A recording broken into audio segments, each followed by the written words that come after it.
ओम त्र्यंबकं जजामहे सुगंधिं पुष्टिवर्धनम् उर्वारुकवंदनान् मृत्योर्मुक्षमामृतात्। आज हम सभी दर्शकों के सामने उपस्थित हो रहे हैं काल सर्प शांति महायोग। जिस प्रकार से आपको भली भांति से मालूम है कि उत्तरांचल ज्योतिष व रत्न केंद्र तथा ज्योतिष दीपमाला के तत्वाधान में पिछले 25 वर्षों से ये काल सर्प शांति महायज्ञ का आयोजन दिल्ली में किया जा रहा है। आप सभी जितने भी हमारे यजमान हैं, जितने भी हमारी सहयोगी है, जितनी भी अन्य संस्थाएं हैं जो हमसे जुड़ रखे हैं, मैं उनको हार्दिक अभिनंदन तथा उनका स्वागत करता हूं। जो हमारा मुख्य उद्देश्य है काल सर्प शांति, बहुत सारे लोग बोलते हैं कि हमारे यहाँ पितृदोष है जी, काल सर्प दोष है, ये किसी ने कुछ करा दिया। तो ये सब नाग पंचमी, श्रावण की नाग पंचमी आती है। साल भर में केवल एक दिन ही इसकी पूजा होती है। पहले लोग उज्जैन जाते थे, लेकिन पिछले 25 वर्षों से हमारा ज्योतिष व रत्न केंद्र इस संस्थान के माध्यम से इस पूजा का आयोजन किया जा रहा है। इस साल 9 अगस्त को काल सर्प शांति महायज्ञ का आयोजन है। जितने भी हमारे यजमान हैं, जितने भी हमारे दर्शक हैं, जिनकी पत्री में काल सर्प योग है या पितृदोष है, वो सब इस समय हमारे कार्यालय में बुकिंग प्रारंभ चल रही है, जिसकी पूजा की सुनिश्चित 9 अगस्त को होगी।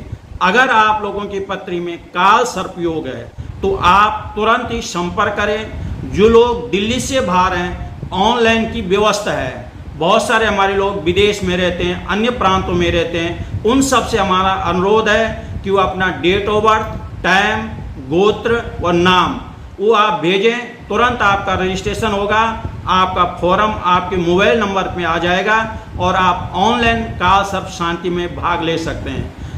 काल सर्प योग वैसे तो नाना प्रकार के होते हैं, मुख्यतः 12 प्रकार के होते हैं। उसमें भी अनुदित और उदित वाले 2 प्रकार के काल सर्प होते हैं। लगन में जिनका राहु हो उसको अनंत काल सर्प योग कहते हैं। जिनका द्वितीय स्थान में राहु हो उनको कुलिक काल सर्प योग कहते हैं। जिनका तीसरे स्थान में राहु हो उनको वासुकी काल सर्प योग कहते हैं। जिनका चतुर्थ स्थान में राहु हो उनको शंखपाल काल सर्प योग कहते हैं। जिनका पंचम स्थान में राहु हो उनको पद्म काल सर्प योग कहते हैं। जिनका छठे स्थान में राहु हो, 12वें स्थान में केतु, उनको महापद्म काल सर्प योग कहते हैं। जिनका सप्तम स्थान में राहु हो और लगन में केतु हो उनको तक्षक काल सर्प योग कहते हैं। जिनका अष्टम स्थान में राहु हो और द्वितीय स्थान में केतु उनको कर्कोटक काल सर्प योग कहते हैं। इसी प्रकार के जिनका 9वां स्थान यानी भाग्य स्थान में राहु हो उनको शंखचूड़ नामक काल सर्प योग कहते हैं। और जिनका 10वें स्थान में राहु हो उनको घातक काल सर्प योग कहते हैं। जिनका एकादश स्थान में राहु उसको विषधर काल सर्प योग कहते हैं। और जिनका 12वें स्थान में राहु उनको शेषनाग काल सर्प योग कहते हैं। जब भी आपकी पूजा होती है तो संकल्प में आपका कौन सा काल सर्प योग, उसी काल सर्प की आपकी पूजा होती है। बहुत सारे रुद्राभिषेक कर देते हैं जी और महामृत्युंजय का जाप कराते हैं। इसमें उस प्रकार रुद्राभिषेक इसमें होता है, भगवान शंकर की पूजा होती है। लेकिन विशेषकर संकल्प के टाइम पे कौन सा काल सर्प योग है उसी का आपको संकल्प करना पड़ता है, यानी प्रतिज्ञा करना पड़ती है कि हमारी पत्री में ये वाला काल सर्प योग है, हम इसकी पूजा कर रहे हैं। ये आप निरंतर हमारी वीडियो देखते रहेंगे। हमारे YouTube चैनल में भी आप हमारे फेसबुक के माध्यम से, हमारे पेज के माध्यम से जितने भी हमारे दर्शक हैं, ये सब आप देख सकते हैं कि आपका कौन सा काल सर्प योग, उसी की आपको पूजा करानी पड़ेगी।